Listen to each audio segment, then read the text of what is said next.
그리고 돌이킴의 이 회개 요소와 함께 우리에게 있어야 하는 것이 이제 믿음의 요소라는 거죠. 이 믿음, 여기서 말하는 믿음은 구원하는 믿음입니다. 우리를 구원하는 믿음. 우리 고린도전서 12장에 나오는 그 은사장이 나오는 믿음의 은사, 믿음의 역사에, 믿음의 은사에 관한 이런 믿음을 얘기하는 것보다도 우리가 예수를 믿고 구원받는, 구원에 이르게 하는 이 믿음에 대해서 얘기를 합니다. 믿음에 대해서 살펴보는데 여기 믿음에서도 역시 세 가지 요소가 있어야 합니다. 그것이 뭐냐면 지정의죠. 그래서 우리가 하나님의 말씀을 머리를 통해서 어떤 것이 하나님의 선하시고 기뻐하시고 온전한 뜻인지 머리로 이렇게 분별을 해야 됩니다. 거기에 대해서 이것이 하나님의 말씀이다라는 것을 마음을 통해서 우리가 절실하게 깨닫는 것이 마음 신비에 새기는 것이 굉장히 중요하죠. 그리고 나서 의지적으로 그 말씀에 따라서 우리들이 순종하는 그런 믿음, 지정의, 회개의 3요소 같이 우리가 믿음에서도 역시 3요소입니다. 왜냐하면은 구약에서 우리 하나님이 선지자와 제사장과 왕직을 주셨거든요. 선지자는 우리 지각을 새롭게 하는 거고, 이 제사장은 우리의 마음, 이 감정을, 심령을 새롭게 하는 사람이고, 왕은 불의한 것을 돌이켜 의지적으로 바꾸는 것이 왕이거든요. 예수님이 이 땅에 선지자, 제사장과 왕직으로 오신 이유도 우리가 온전한 회개와 온전한 믿음을 갖게 하고자 위함이고, 교회에서도 선지자로서의 말씀 선포가 있는 거고, 제사장으로서 성례식이 있는 거고, 우리가 왕직으로서의 권징이 있는 거예요. 그게 당회예요, 당회. 그래서 우리 이제 교회 안에서 여러분들이 잘 이렇게 여러모로 이렇게 협조하고 또 믿음 안에서 살려고 하기 때문에 권징 이런 부분들이 발휘하고 있지 않지만 그 권징의 의미를 살리는 것이 당회라는 거죠. 그래서 장로를 뽑고 이런 것들은 굉장히 중요한 이제 부분인 것을 우리 이제 교회에서는 알아야 하는 거죠. 어쨌든 믿음이란 이 부분 한번 읽어볼까요? 믿음이란 궁극적으로 모든 구원의 복이 우리에게 임하는 통로이기에 성경에서 다른 어떤 것보다도 더 많이 언급하고 있습니다. 이는 믿음으로 구원받고 성화되고 신앙생활하기 때문입니다. 그러니까 우리 신앙의 그 전체가 다 믿음의 삶이라는 것을 우리들에게 보여줍니다. 그래서 여기서 우리가 구원하는 믿음이 뭔지를 한번 이제 보도록 하겠습니다. 자, 먼저 이 구원하는 믿음을 얘기했을 때 우리가 기본적으로 생각해야 될 것은 뭐냐면 바랄 수 있는 것을 바라는 게 아니라는 거예요. 바랄 수 없는 것을 바라는 것이 믿음이지 바랄 수 있는 것을 바라는 건 아니라는 거죠. 예를 들면 여러분들이 교회에 오실 때 자동차 타고 오신 분들 있다고 한다면은 그 자동차에 내 삶을 맡기고 여러분들이 운전해서 여기에 오셨어요. 대중교통을 이용했다면은 우리가 그 운전수를 믿고 여러분의 삶을 의탁해서 여기까지 왔어요. 그러니까 그거는 뭐예요? 바랄 수 있는 거죠. 내가 저 차를 타면은 내 자가용을 타면 교회까지 무사히 인도해 줄 거야. 이건 바랄 수 있는 거죠. 내 사람으로부터 스스로 우리들이 믿을 수 있는 그런 요소죠. 우리가 여기서 구원에 이르는 그 믿음은 그런 믿음을 얘기하는 게 아니라 우리가 아브라함의 예를 보면은 이해가 쉽습니다. 그래서 아브라함을 보면은 아브라함의 믿음은 바랄 수 없는 것을 바랐어요. 그죠? 본토 친척 아비의 집을 떠나라. 내가 너로 하여금 열국의 아비가 되게 하리라. 그건 바랄 수 없는 부분이거든요. 더구나 우리 사라가 정말 나이가 들어가지고 더 이상 임신할 수 없다는 것을 사라도 알고 있는데 사라에게 잉태하리라는 그런 얘기했을 때 사라의 첫 반응은 뭐예요? 비웃는 거죠. 그래서 비웃은 거죠. 그러니까 천사가 그러죠. 너 왜 비웃냐? 아닙니다. 그러니까 네가 비웃었느니라. 근데 그 비웃음이 정말 자기가 임신을 하고 이삭을 낳음으로 정말 웃음이, 기쁨이 생기잖아요. 그래서 나온 이름이 이삭이에요. 이삭이 웃음이란 뜻이거든요. 기쁨이란 뜻이거든요. 그러니까 이 이 사라조차도 아이를 낳는다는 사실을 믿을 수가 없었거든요. 더구나 아브라함이 열국의 아비가 된다는, 나이가 100세가 될 때까지도 아이가 없었는데 그 열국의 아비가 된다고 하는 그 말을 믿는다는 게 믿어집니까? 안 믿어지죠. 그래서 그런 의미에서 아브라함이 믿었던 그 믿음은 바랄 수 없는 것을 믿었다는 거죠. 오늘 우리가 이 구원하는 믿음을 가지려고 이해하는 데 있어서 기본적인 우리의 자세는 바랄 수 없는 것을 믿는 건데, 어떤 것을 믿느냐? 하나님이 우리에게 약속하신 것을 믿는 것이 믿음이라는 것을 이제 저와 여러분들이 분명히 해야 됩니다. 그래서 이제 뭐 결론 부분에도 좀 말씀드리겠습니다만 이 믿음에는 반드시 대상과 내용이 확실해야 됩니다. 어떤 대상에서 무슨 내용을 믿는지를 분명히 해야 돼요. 이걸 우리가 분명히 하기 위해서 예배 때마다 우리가 고백하는 것이 사도신경이죠. 그래서 사도신경은 성부 하나님의 그런 창조하심, 그죠? 성부 하나님과 성자 하나님과 성령의 교통하심에 대해서 우리가 믿겠다라고 하나님 앞에서 고백을 하는 거죠. 그래서 사도신경이 우리 신앙, 우리 믿음에 있어서 굉장히 중요한 요소로 작용하는 것을 우리는 잊어서는 안 됩니다. 그래서 우리가 믿음이라 얘기했을 때는 아브라함이 우리에게 보여준 성경적인 믿음을 저와 여러분들이 기억해야 한다는 거죠. 이런 성경적인 믿음을 우리들이 붙잡을 때 우리 구원이 있는 것이고 우리들의 삶 속에서 하나님의 인도를 맛볼 수 있는 거죠. 너희들은 내 말에 청종하라. 청종하라 그래요. 왜요? 그 청종함에 우리의 복이 있고 하나님의 축복이 있기 때문에 청종하라는 거죠. 근데 무슨 하나님 말씀 듣는 게 무슨 우리의 인생이 복이 있고 하나님의 정말 선하신 손길을 경험해. 아니에요. 내 경험이고 내 지식이고 그리고 남들이 원하는 남들이 하는 거 그거 따라서 하면 돼요. 뭐 이런 식으로 해버린다고 한다면 그거는 믿음으로 말미암는 하나님의 그 축복을 누릴 수가 없는 거죠. 그래서 우리가 이 돌이킴에 있어서 회심에 있어서 회개와 함께 정말 중요한 것은 누구의 말씀을 우리가 믿음으로 반응해서 믿느냐는 거죠. 주 예수를 믿어라. 그리하면 너와 내 집이 구원 얻으리라.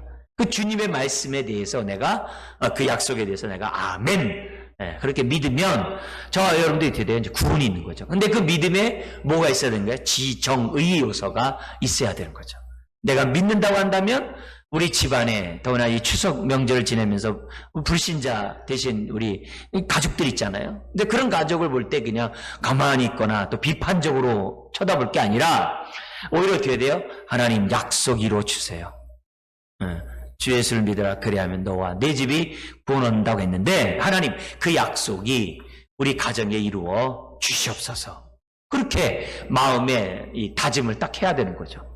그게 굉장히 중요한 겁니다. 그래서 집안에서 이 여호와의 우리 추석이 되자 명절이 되게 하자 그랬잖아요. 그러니까 뭐냐면 딱 되면요 선점을 해야 돼요. 거기 가가지고 쭈삣 그러지 말고 내가 해야 될 그 위치와 역할들을 확실히 해야 돼요. 내 자리를 빼앗기면 안 돼요. 내가 있는 위치를 빼앗기지 말고 그 대신에 그 자리에서 어떻게 돼요? 내가 하나님을 믿는 자녀인 것을 아주 확실하게 보여줘야 된다고요.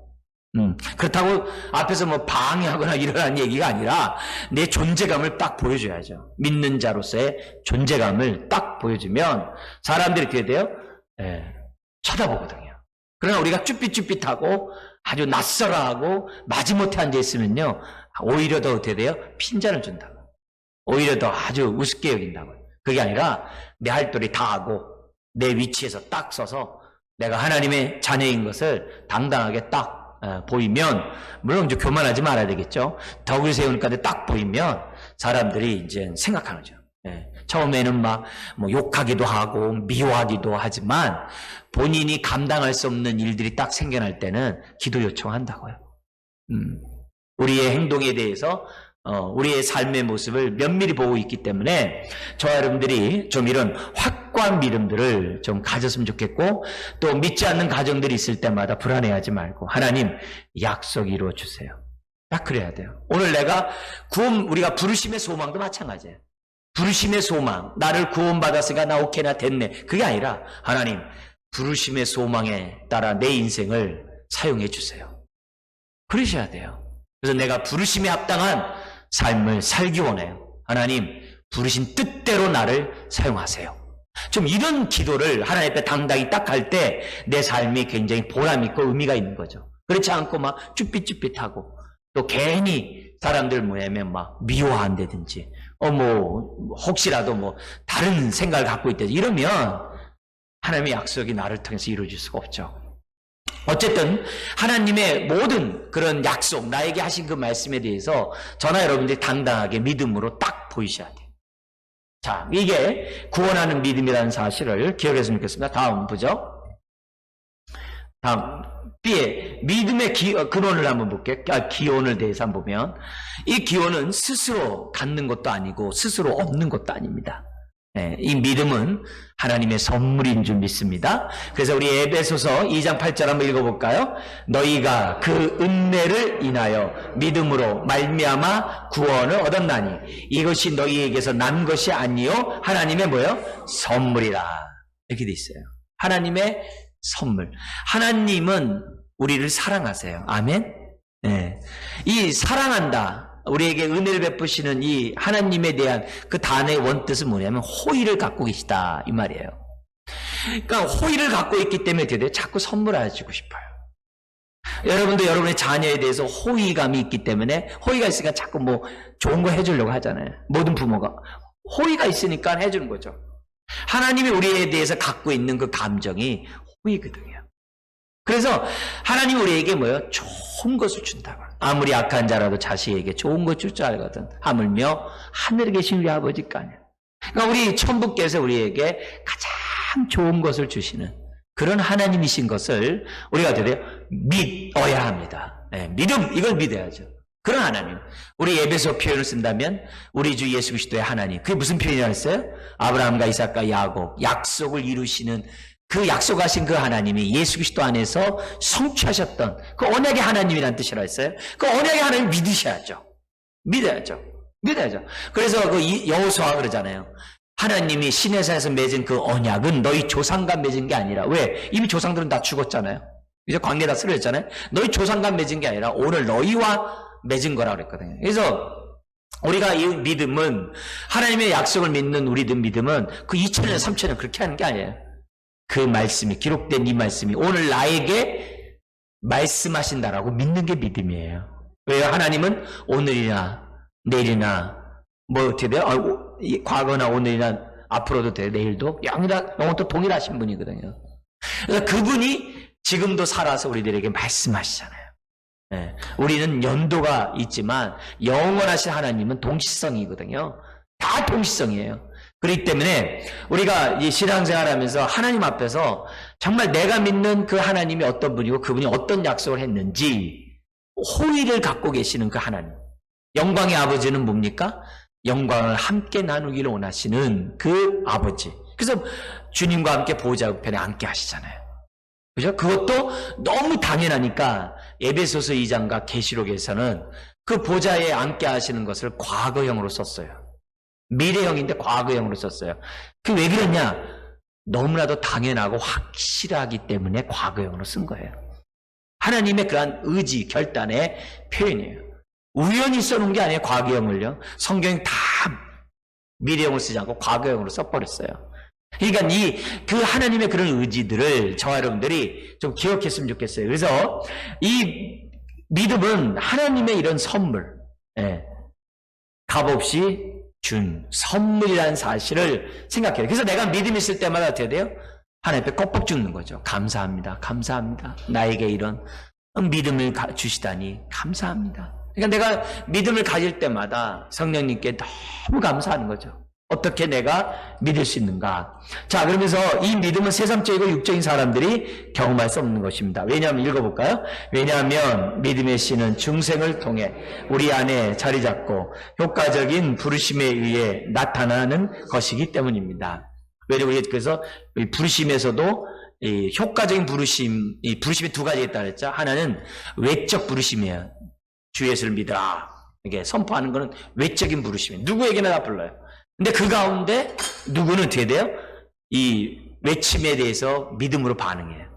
그게 내적인, 효과적인 부르심이라 그래요. 예수 믿는 사람은 다 이 효과적인, 내적인 부르심을 받은 사람들이라고 말씀드렸어요. 자, 그래서 이 믿음의 기원은 딴 데가 아니라 바로 하나님으로부터 왔다는 이 사실에 대해서 우리가 잊지 말아야 돼요. 이걸 생각하면 감사하죠.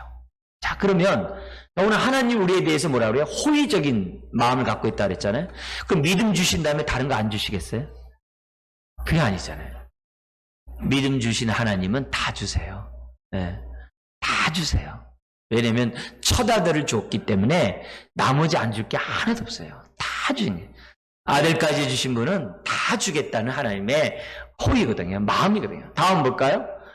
자, 무엇이 믿음을 가져오는가? 이게 다른 게 아니라 내 안에서부터 오는 것이 아니라 믿음은 위로부터 온다 그랬잖아요. 근데 뭘 통해서 오느냐? 하나님의 입에서 나오는 말씀을 통하여.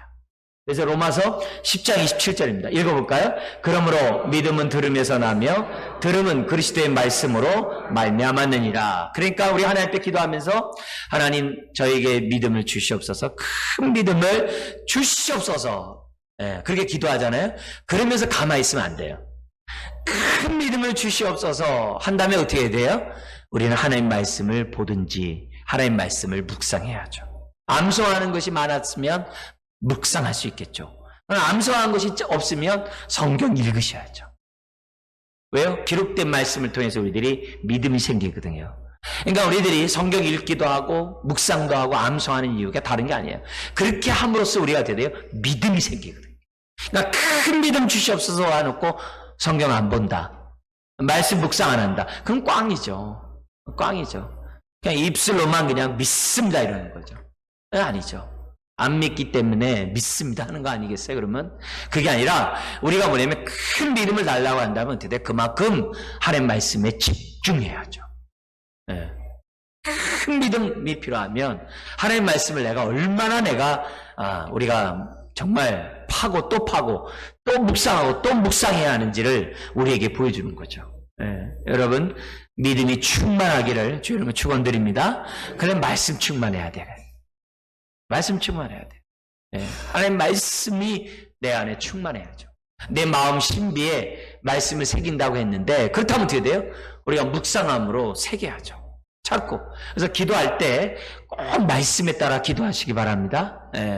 잘 안 되면 주기도문, 잘 안 되면 우리 지금 앱에서 배우는 이 기도 제목 놓고 계속 그것만 놓고 기도해 보세요. 일생 하나님 내 마음의 눈을 열어주셔서 날 부르신 소망이 무엇인지, 기업의 영광의 풍성이 뭔지 좀 알게 해주세요. 이 기도만 일생해도 감사가 넘칠 거예요. 그래서 그런 의미에서 우리의 믿음은 어디서 오느냐? 하나님의 말씀으로부터 온다는 사실을 기억해야 됩니다. 자, 여기 밑에 한번 읽어볼까요? 말씀을 들을 때 믿음이 오는데요. 그래서 바울은 디모데에게 한번 다 같이 읽겠습니다. 너는 말씀을 전파하라. 때를 얻든지 못 얻든지 항상 힘쓰라. 범사에 오래 참음과 가르침으로 경책하며 경계하며 권하라고 했던 것입니다. 그러니까 전파할 뿐만 아니라 하나님의 말씀으로 성도들을 목양할 것을 우리들에게 가르쳐주고 있는 거죠. 그래서 어쨌든 저는 여러분들에게 말씀이 어떻게 가깝게 친밀하게 들려지게 그 말씀을 믿도록 만드는 역할을 저는 어쨌든 해야 되는 거죠. 그래서 이 시간을 통해서도 다른 어떤 것보다도 이런 정말 말씀을 통해서 내 믿음이 견고해지는, 그래서 우리가 배우고 확신한 일에 거하라 그랬잖아요. 그래서 우리가 하나님의 말씀을 옳게 분별함으로 확신한 일에 거하는 것이 우리가 저의 사명이고 여러분이 오늘 성령님에게 부르짖어야 될 기도 제목들이죠. 어쨌든 오늘 우리가 이 믿음을 얘기하면서 이 믿음의 기원과 무엇을 통해서 오는지를 잊지 않았으면 좋겠어요. 그래서 하나님 나에게 믿음 없음을 용서해 주세요 그러지 말고 용서해 달라는 것과 함께 말씀을 묵상해야 돼요. 우리 교회에서 하는 설교들은 다 인터넷에 떠 있잖아요. 그러니까 인터넷에 클릭을 해가지고 여러분들 계속 들으세요. 반복적 계속 내 것이 될 때까지 계속 듣고 계속 묵상하고 그 말씀에 따라서 우리가 한 마음을 품고 한 비전을 이루어가야 하는 거죠. 다음 우리 한번 볼까요? 자, 믿음의 요소에 대해서 한번 보겠습니다. 물론 제가 이제 지정의에 대한 부분을 말씀드렸는데 좀 세 가지 입장에서 좀 말씀을 드릴게요. 좀 이모님, 첫째는 믿음은 확신을 포함한다는 거예요. 믿음에는 확신이 있어요. 두 마음을 품는다든지 내가 믿을 수 없다라고 마음이 불안해하고 그런 게 아니라 믿음에는 반드시 확신이 포함되어야 돼요. 사람은 확신이 있을 때 그 다음 행동을 하거든요. 믿음에 대한 확신이 없으면 안 돼요. 그래서 우리가 이 결혼이라는 이것이 일륜지 대사라고 얘기하지만 인생에 있어서도 굉장히 중요한 터닝포인트예요. 왜냐면 내 인생을 맡기는 거잖아요. 근데 맡기는 데 있어서 확신이 없이 어떻게 맡기겠어요? 우리가 하나님 앞에서 우리의 믿음을 가질 때 정말 중요한 부분이 뭐냐면 이 확신의 부분이거든요. 예, 사람은 확신하지 않으면 맡기지 못해요. 예, 주저주저하게 돼 있습니다. 그래서 여러분이 결혼할 때 가졌던 그 확신을 신앙 생활할 때 주 앞에 온전히 던지는 거죠. 예, 맡기는 거죠. 아주 분명한 이런 확신이 없는 것은 믿음이 아니라는 것을 우리들에게 보여주는데요. 한번 밑에 읽어볼까요? 확신이란 단순한 진리에 대한 천동이 아니라 우리가 확신하는 확고한 신념입니다. 자, 히브리서 11장 13절 읽어보겠습니다. 이 사람들은 다 믿음을 따라 죽었으며 약속을 받지 못하였으되 그것을 멀리서 보고 확신하였으며, 이게 환영했다는 거거든요. 모세, 그들은 어떻게 약속을 보지 못하고 죽었죠. 구약의 사람들 약속을 보지 못하고 다 죽었죠. 근데 그들은 어떻게 돼요? 환영했어요. 네, 환영했어요. 확신했어요. 자기의 믿음대로 될 것을 믿었어요. 그래서 우리가 이 신약의 성도들이 귀한 것이 히브리서 11장에서 뭐라 그래요? 우리는 약속을 본 자들이다 그랬어요. 하나님의 약속에 따라 예수님이 이 땅에 오셨잖아요. 그분이 십자가에 죽고 부활하고 성령을 보내신 것을 우리는 봤잖아요. 구약의 성도들은 몰랐지만 우린 봤잖아요. 그러니까 우리는 그만큼 구약 성도보다 더 어떻게 돼요? 온전한 사람들이죠. 온전한 사람이죠. 그래서 우리가 구약 사람도 보지 못하면서 확신하고 환영했다면, 신약을 살아가는 저와 여러분들이 보고 믿는데도 확신하지 못한다면 어떻게 그것이 믿음이냐 하겠냐 이겠죠. 네? 그래서 내가 우리 우스갯소리에 저 어렸을 때 들었던 얘기인데, 부흥사한테 새벽재단도 잘 싸고 교회 모든 예배 빠지지 않는 우리 권사님이 4월 초파일날 되니까 주섬주섬 짓고 어디 가더래요. 그래서 어디 가세요? 그랬더니 나 저기 가. 그래서 왜요? 그러니까 혹시라도 죽어서 내가 잘못 믿으면 어떡해. 그래서 내가 가서 눈도장에 찍어야지 하면서 갔다는 거예요. 근데 그 얘기 저는 그분한테 너무 리얼하게 해가지고서 제가 어렸을 때 딱 기억이 남는데, 제가 이렇게 쇼맨십이 없어서 이렇게 대충 알아듣으세요. 예? 그러니까 그랬다는 거예요. 그러니까 내가 죽으면서 보내면 불안하다는 거예요. 근데 제가 그 권사님 얘기만이 아니라 이 부산에 아주 유명한 목사님이 계셨어요. 우리나라에 굉장히 이름이 있고 아주 초석을 놓는, 기독교의 초석을 놓는 아주 그런 신학자가 있었어요. 교수분이면서 목회자고 아주 그 교단에서 굉장한 어른입니다. 근데 그분이 마지막 죽을 때 불안해가지고, 확신이 없어서 주변에 많은 사람들을 좌절에 빠뜨리게 된 사건이 있었어요. 근데 그 얘기가 몇 년 동안 묻혀 있다가 근데 그 측근에 있던 사람들의 그런 모습을 통해서 우리에게 들려졌는데, 얼마나 참 마음이 아파요. 그죠? 그러니까 그런 의미에서 우리가, 저나 여러분들이 항상 정말 하나님의 풍성한 이 말씀에 우리가 깊게, 골로새 2장 6절 7절인 것처럼 말씀의 터 위에 깊게 뿌리 내리는 것이 얼마나 중요한지 몰라요. 네? 여러분, 하나님의 말씀을 묵상하지 않으면 내 것이 안 돼요. 암송한다 해도 내 것이 안 돼요. 많이 읽어도 안 돼요. 많이 들어도 안 돼요. 많이 연구해도 안 돼요. 묵상 없이면 안 돼요. 그래서 우리 주일학교 때 우리 말씀을 내 것으로 먹는 우리 손 운동 있잖아요. 이거 기억나세요? 이거요? 이렇게? 이 말씀을 내 것으로 삼으려면 어떻게 해야 됩니까? 그랬을 때 새끼손가락 뭐예요? 말씀을 들어야 됩니다. 말씀을 두 번째 읽어야 됩니다. 말씀을 어떻게 해야 돼요? 암송해야 됩니다. 말씀을 연구해야 됩니다. 그런데 손가락 4개가 있어도 엄지손가락이 없으면 어떻게 돼요? 이 말씀 떨어지잖아요. 이 엄지손가락이 뭡니까? 그러면서 이게 묵상입니다. 우리 주일학교 선생님이 그러시더라고요. 그러면서 우리 어렸을 때부터 배우고 우리 가르치고 그랬잖아요. 여러분, 묵상하지 않으면 그게 내 말씀이 될 수 없어요. 믿음으로 역사하지는 못해요.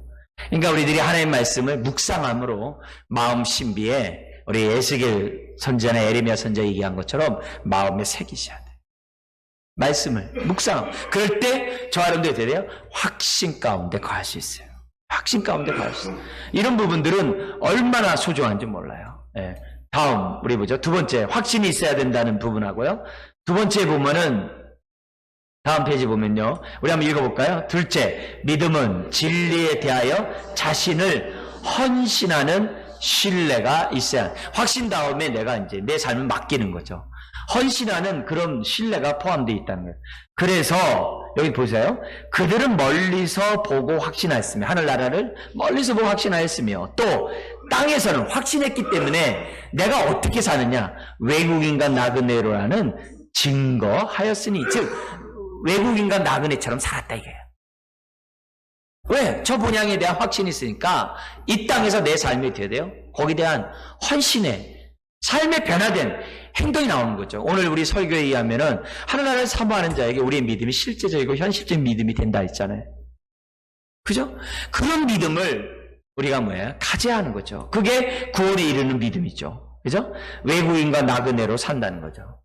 성경에 보면은 우리가 이 땅에 살 때 그 계시록에도 나와 있는데요. 이런 말을 해요. 딱 두 가지 얘기합니다. 이 땅에 살 때 영원히 살 것처럼 살라. 그 단어가 한 번 말씀이 있고요. 또 하나는 뭐냐면 이 땅에 살 때 너희들은 영원한 것처럼 살려고 하지 말고 나그네 같이 살라. 하늘나라에 본향이 있으니 나그네처럼. 두 가지가 있어요. 성경에. 근데 배경은 달라요. 앞에서 뭐냐면 이 땅에 살 때 영원한 것처럼 살라 했을 때 그 문맥은 뭐냐면 죄와 싸울 때 그렇게 얘기한 거예요. 죄와 사탄과 고난과 핍박을 싸울 때는 너 죽고 나 죽자 하듯이 뭐야, 내가 여기 잠시 여기서 사는 것 같아, 너 다 그냥 없애버릴 때까지 난 끝까지 살 거야, 그렇게 할 때는 영원히 살 것처럼 생각하래요. 계시록에 2장 3장 7교에 나와 있는 명령이에요. 그러나 반면에 우리가 이 땅에서 우리가 정말 일반적으로 살아갈 때는 하늘나라의 본향이 있기 때문에 나그네처럼 살라는 거죠. 그게 믿음에 있어서 우리가 가져야 될 요소들입니다. 그러므로 진리에 대한 단순한 찬동은 믿음이 아니에요. 자, 그 밑에 거 읽어볼까요? 자신까지 그 진리에 드릴 수 있어야 합니다. 경건의 모양은 있으나 경건의 능력을 부인하는 자들은 안 됩니다. 진리의 말씀에 순종하면서 살아야 합니다. 그래서 말씀에 따라서 내 삶을 드리는 거죠. 네. 다른 게 아니에요. 내 기분, 내 감정, 동기부여 중요하지 않아요. 하나님이 이렇게 말씀하셨어. 그래? 그럼 내가 그렇게 살아야지. 그거죠. 네. 왜 그렇게 하세요? 아니야, 나는 하나님 말씀대로 나는 하려고 해. 내가 받은 하나님의 말씀에 대한 반응. 자, 내 삶을 헌신한 것뿐만 아니라 세 번째 요소가 또 있어야 됩니다. 뭐냐면 읽어볼까요? 셋째, 시작. 믿음이란 전인격, 전체 생각, 마음, 그리고 의지인 것입니다. 그래서 일시적인 것은 믿음이 아니에요. 일시적인 믿음이 아니에요. 자, 로마서 6장 17절 시작. 너희에게 전하여 준 바 교훈의 본을 마음으로 순종하여라고 했습니다. 네. 그래서 이 베드로전서에 보면 참 재밌는 표현을 썼어요. 이 거룩과 순종은 불가분의 관계에 있다라고 얘기를 해요. 그러니까 지금 이 거룩한 삶은 내가 하나님 말씀에 순종의 삶을 떠날 수가 없다는 거예요. 그래서 이 거룩과 순종을 같이 얘기하는데 그 밑바닥은 뭐냐? 하나님에 대한 이 믿음이라는 거죠. 하나님에 대한 믿음. 그래서 너희에게 전해준 바 교훈의 본을 마음으로 순종하여. 예. 그냥 지식적인 게 아니라 일시적인 게 아니라 마음으로 순종하여. 마음이 포함된 믿음이 있어야 하는 거죠. 그래서 마음이 없는 것은 믿음이 아니다. 자, 그 밑에 한번 읽어볼까요? 단순한 확신주의가 아닙니다. 믿음에는 의지가 있어야 하며 전인격이어야 합니다. 그러니까 마음이 따라가는 그런 믿음을 가질 때 그것이 어떻게 돼요? 구원에 이르는 믿음이라는 거죠. 성경에 보면은 대마가 나오죠. 그죠? 대마 같은 경우는 1차 선교여행도 같이 했고 바울과 함께 핍박까지 받았던 사람이죠. 그러나 2차 선교 이렇게 할 때부터 안 하죠. 왜요? 그 마음속에 그가 믿음을 갖되 어떻게 돼요? 좋은 일만 있을 것이라고 생각했거든요. 좋은 일, 기쁜 일. 나에게 어떤 대접받는 일만 있을까 생각하죠. 근데 바울을 따라다녔더니 맨 핍박만 있는 거예요. 맨 배고프고 굶주림만 있으니 더 이상 하고 싶지 않죠. 마가도 처음엔 그랬죠. 예, 마가도. 나중에 다시 바나베 때문에 돌이켰지만 어쨌든 우리가 믿음이라는 요소라 했을 때 세 가지 요소가 있죠. 첫째는 뭐가 있다고 그랬어요? 확신. 두 번째 어떻게 돼요? 내 삶을 드리는 확신하는 신뢰가 내 삶을 드리는 게 있어야 되고 세 번째는 어떻게 돼요? 하나 더 위에 전인격적으로 특별히 마음이 가는 내 마음이 따라가는 그런 믿음을 가져야 한다는 거죠. 다음 한번 보죠.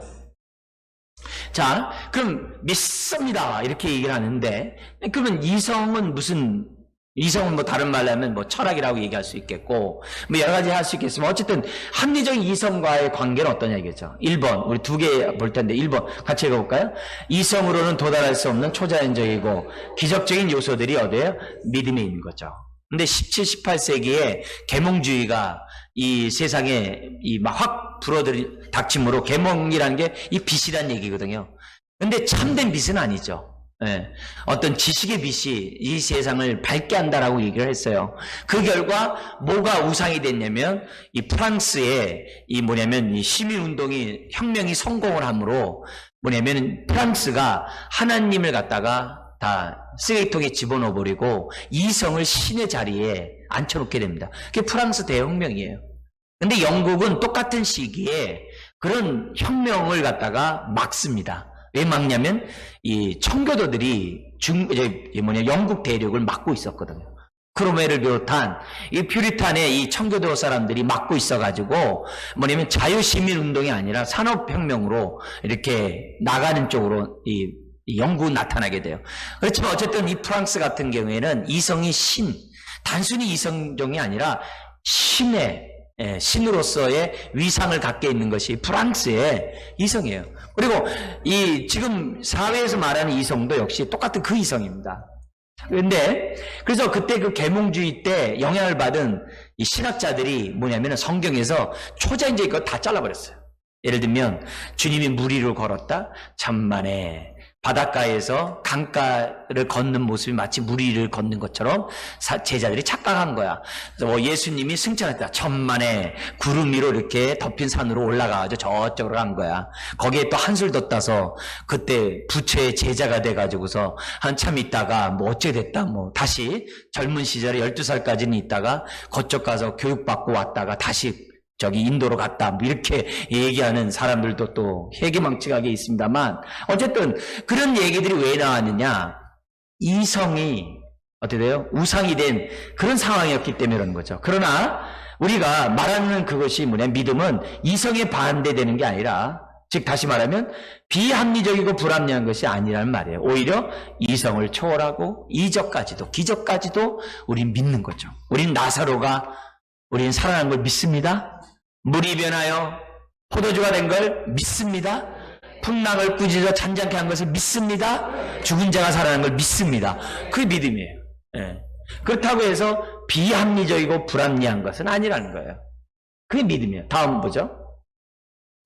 믿음은 초이성적인 계시를 받아들이는 것이에요. 어린아이처럼. 그러면 성경 안에 있는 합리성을 봐.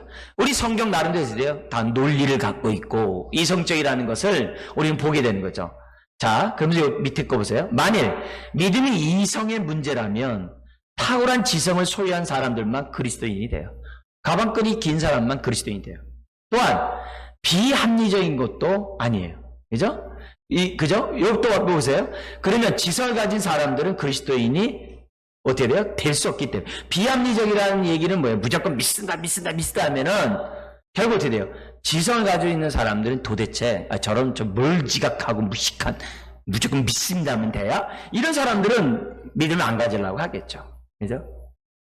우리가 말하는 이 믿음은 이성을 초월한 그런 영역까지 받아들이는 것이 믿음이라는 거죠. 그래서 감사하게도 우리가 하나님의 은혜의 계시를 우리가 마음으로 수락하면 성경이 다 이해가 돼요.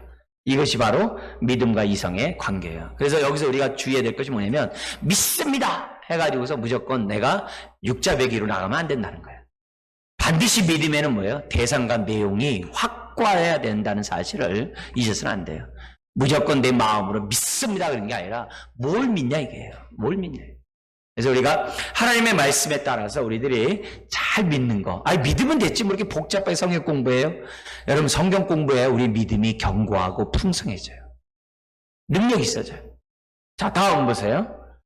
자, 이 지식과의 관계를 한번 볼게요. 믿음과 지식. 믿음에는 지식의 요소가 반드시 있어야 돼요.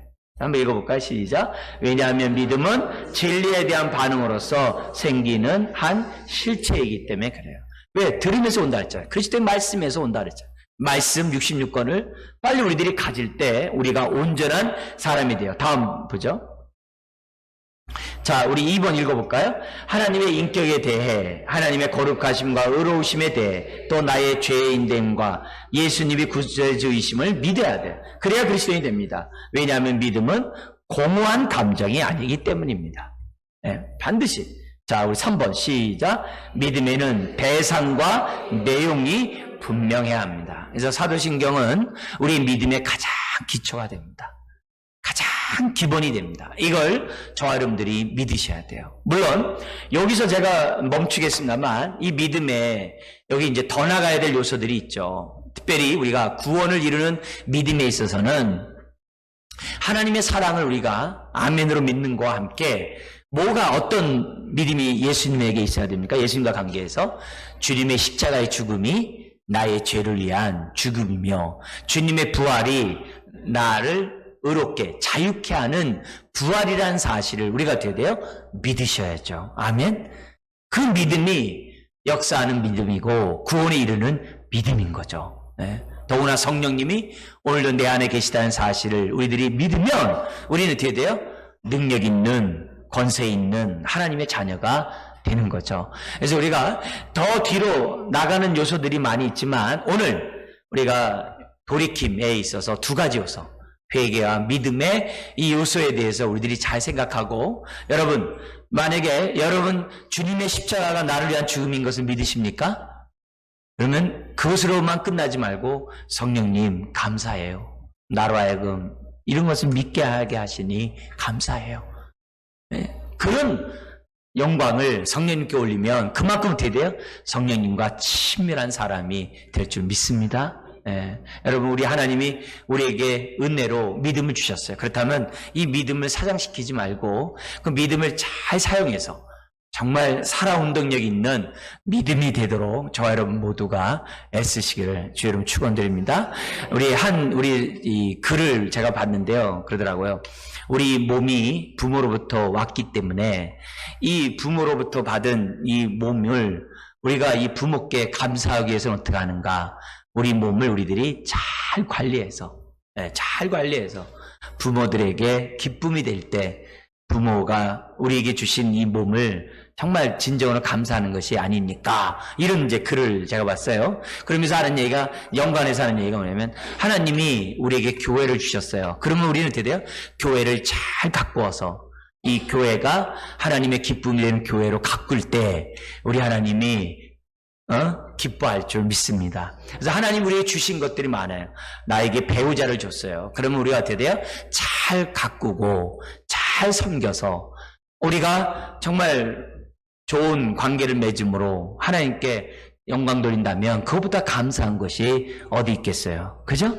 하나님이 우리에게 주신 손과 발 모든 거 하나하나 다 우리가 감사하면서 우리가 잘 사용하고 관리한다면 하나님이 기뻐할 줄 믿습니다. 특별히 우리에게 믿음을 주셨어요. 그 믿음을 그냥 가만히 내버려두는 게 아니라 이 믿음을 우리들이 잘 사용하고 또 잘 활용하고 또 이 믿음을 더욱더 이렇게 크게 자라가게 해가지고서 우리가 하나님 앞에 드린다고 한다면 우리에게 믿음을 선물로 주신 우리 하나님이 얼마나 기뻐하시겠어요. 그런 의미에서 우리의 믿음이 더욱더 풍성해지기를 주의 이름으로 축원드립니다. 기도하겠습니다. 하나님 아버지, 성령님을 통하여 회개할 수 있는 마음과 참으로 약속의 말씀을 믿는 믿음을 갖게 하시니 감사드립니다. 아버지 하나님, 우리에게 확신을 더하시고 우리 믿음에 확신을 더하시고 우리의 삶을 맡기는 자 되게 해주시고 무엇보다도 우리의 마음으로 온전히 믿는, 전인격적으로 믿는 하나님의 자녀들 되게 하여 주옵소서. 그래서 우리들이 이 땅에 살아갈 때마다 내 기분, 내 뜻, 내 마음, 내 지식으로 사는 것이 아니라 약속의 말씀에 따라 순종하며 믿음의 삶을 살아가는 하나님의 자녀 되게 하여 주옵소서. 어렵고 힘들 때 어떻게 사는 것이 하나님의 기쁨이 되는지 기도하게 하시고 성령님이 깨닫게 하시는 그 말씀대로 순종하는 주의 자녀들 다 되게 해주셔서 우리의 믿음이 정말 찬란하게 또 왕성하게 역사하는 믿음들이 다 될 수 있도록 은혜 베풀어 주시옵소서. 감사하며 예수님의 이름으로 기도드리옵나이다. 아멘.